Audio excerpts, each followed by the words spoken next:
ঈদের সময় বাস যাত্রীদের কাছ থেকে অতিরিক্ত ভাড়া নিলে সংশ্লিষ্টদের বিরুদ্ধে আইনি ব্যবস্থা নেওয়ার হুঁশিয়ারি দিয়েছেন স্বরাষ্ট্র উপদেষ্টা জাহাঙ্গীর আলম চৌধুরী।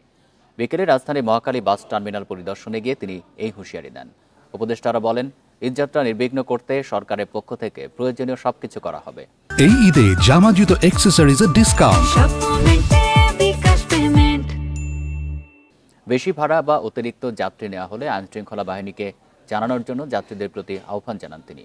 এছাড়াও ডাকাতি বা অনাকাঙ্ক্ষিত পরিস্থিতি এড়াতে সব যাত্রীর ছবি তুলে রাখা হবে বলেও জানান উপদেষ্টা।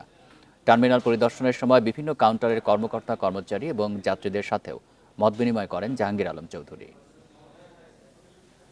ভাড়ার অভিযোগ থাকে মালিক পক্ষকে জানাবেন বা শ্রমিক পক্ষকে জানাবেন অথবা আমাদের আইন শৃঙ্খলা বাহিনী জানাবেন, তাদের এগেইনস্টে তাৎক্ষণিক ব্যবস্থা নেওয়া হবে।